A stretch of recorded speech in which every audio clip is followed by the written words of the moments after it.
up, YouTube? If you don't already know me, I go by the name Asia Beja, and I am your next favorite content creator. Now, let's get into today's video. I know I am not the only last minute person who wants a fire Halloween costume. If you don't follow me on like TikTok or Instagram, then you probably don't know I pole dance as one of my hobbies, and I suggested that we dress up for the last class of October for Halloween, but they were like, oh, let's dress up for all of October. So I've had to make a couple DIY costumes for class, so I'm sharing those with you. Now, you can make these as sexy or as modest as you would like. These are going to be a little bit more sexy for me because they are, one, for a pole dancing class, and two, if you don't know nothing about pole dancing, baby, you need as much skin showing as possible so that you don't fall off that pole. Without further ado, let's get into it.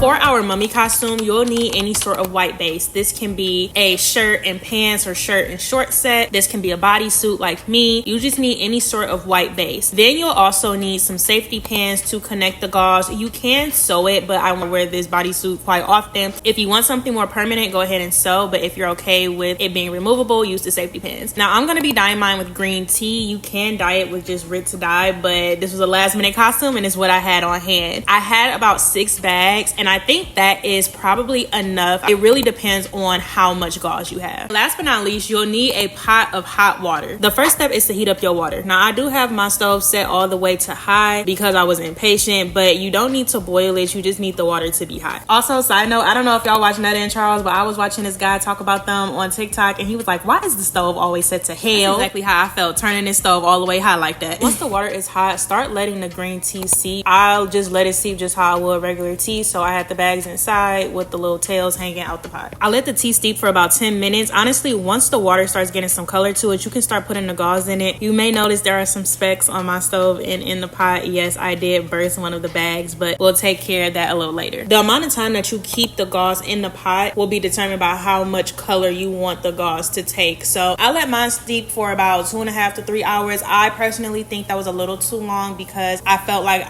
the gauze took too much color, so I probably would stop this at about 1.5 hours, 2 hours, but definitely no more than 2 hours. Once you achieve your desired color, you'll go ahead and take it out. Now, I would suggest that you wait for this to cool down and then wring it out with your hands because you're going to get more water out, but I was running late, so I had to use some tongs, but it still worked all the same. Because I dropped some of the green tea in the pot, obviously it took to the gauze as well, so I also used this wringing process to get some of those green tea leaves off of the gauze, and I would just pour the water down the sink. I also put the gauze in a colander and rinsed it out a bit. I would still recommend doing this even if you don't run into the same mistake that I did, because it's just going to rinse out any excess green tea. This is what we're looking like now. Yes, we do have a few green tea leaves left on there. So initially I wanted this to air dry, but I did not have enough time to do that. So I went ahead and put it in the dryer, and y'all, it did not shrink. I was able to get all of the green tea leaves off of the gauze, but please remember to clean out your dryer after this because it's either gonna go up there into like the lint trap, or you might have some green tea leaves in your actual dryer. Now, again, I would recommend you letting this air dry, but if you mess up a little bit like me, or if you are running out of time, then put this in the dryer on your lowest dryer setting.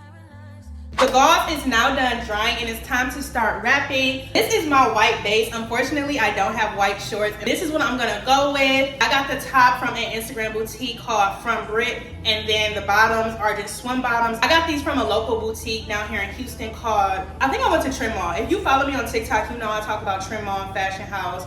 There's one other that I always forget, but I think I got these from. Now let's get into the actual wrapping. So I am pinning this from the inside so that you cannot see the safety pins, and it kind of gives that mummy look like you don't know really where it started. And so I'm just gonna pin this and start wrapping it all around. I'm pinning it at the beginning and at the end, and then if you feel like you need to pin it along the way, you can go ahead and do that, but make sure that you're pinning from the inside so that we don't see the safety pins when we're all done. When you're wrapping, be mindful that gauze is very sheer, so you'll have to wrap it over itself a few times to kind of hide whatever is underneath. Now, I unfortunately did have a bit of black on my bodysuit, so I had to wrap mine. I think I wrapped it maybe like 2 or 3 times over itself, but it really is just gonna depend on how much you want yours to see through. To finish this off, you're going to repeat that same step and just pin it inside of the bodysuit. Now you can, like I said, sew this down. I would recommend sewing it around the trim of whatever outfit you're wearing, and also pinning it around the trim of whatever outfit you're wearing as well, and not just at the beginning and end, so that it's more secure. Now I'm gonna go finish wrapping and then reveal the final look.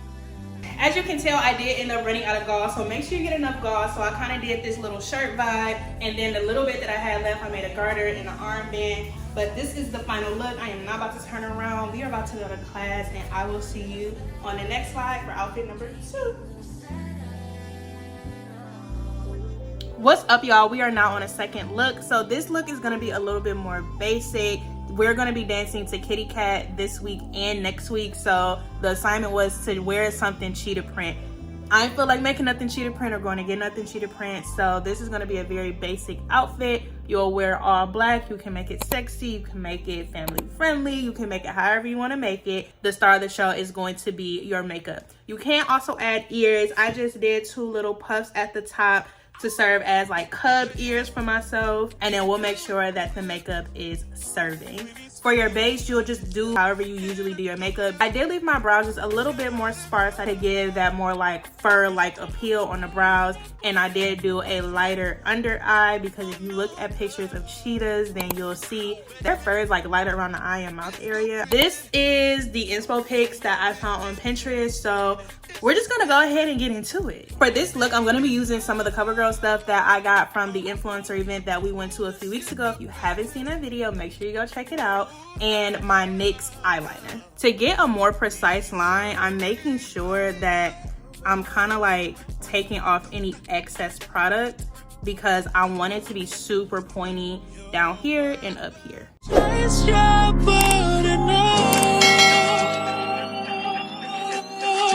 It's alright, I'm not dangerous. When you're mine, I'll be generous.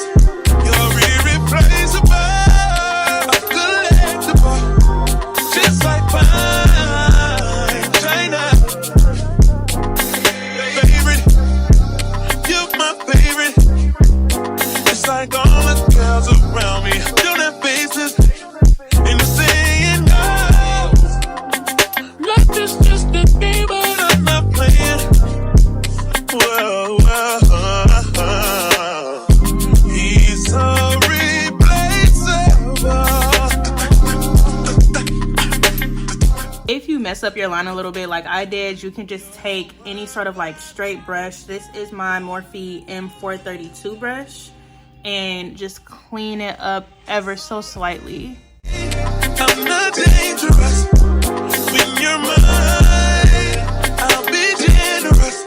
I like to smudge it out first, and then I'll go back over with some concealer just to cover it up. You only want to take a little bit of concealer because it can kind of smudge and end up messing up the line altogether. Ain't no amount of time in this world. See me a lot of time and just love me. Feel it, baby, feel it in your soul.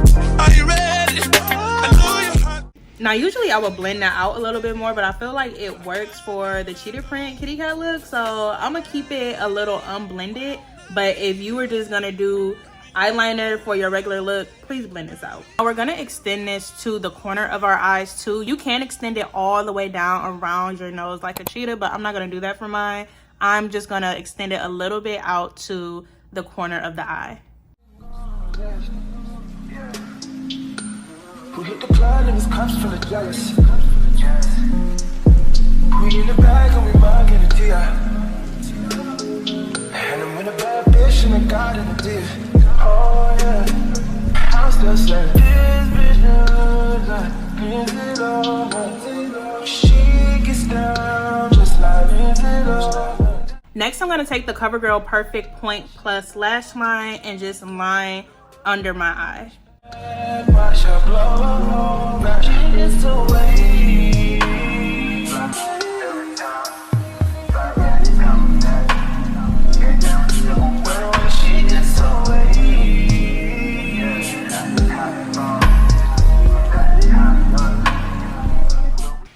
Ooh, period. I'm gonna go do my other eye and then I'll be right back.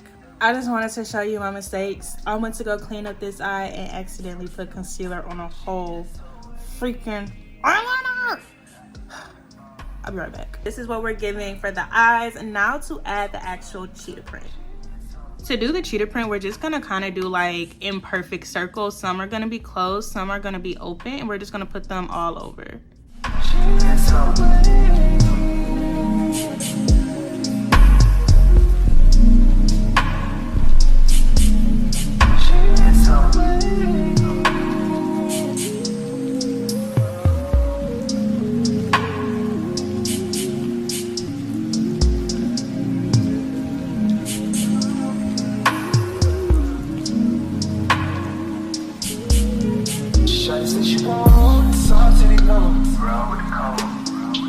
She wasn't on a run, she wanted on a run. See the dark skin girls with the light skin crew. Probably see you. She the light skin girl and the dark skin crew. You don't know what to do. I'm still saying this bitch. My phone ran out of storage, but that's okay because I just made more. So this is what it looks like. I just kind of did the upper part of my face, like my forehead. You can do your whole face if you want to, but now I'm gonna go in with the Nubian 2 Juvia's Place palette and use the shade Morocco to kind of fill in some of these spots. You can leave it like this if you want to, but I am gonna try to fill in some of my spots and I'll show you what it looks like.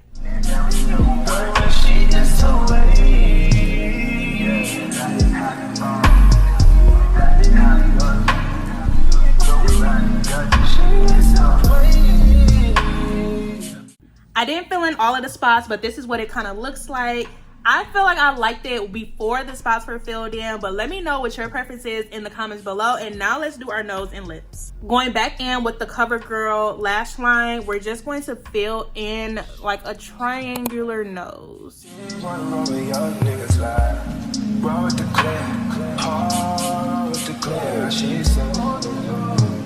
After looking at the photos a little bit more, I am gonna go ahead and fill in that complete bottom of my nose.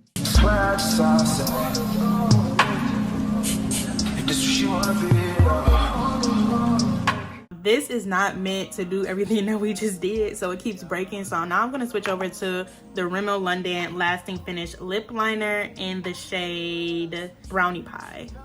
And I'm just going to use that to line my lips.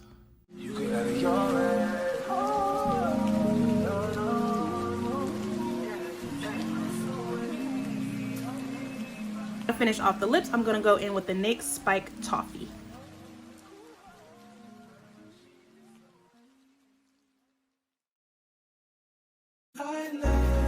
You can stop here, but because I like really glossy lips, I'm gonna go in with the color Lavender and the CoverGirl Yummy Lip Gloss. And I'm just dabbing because I'm using it to blend and to just make it a little bit more glossy.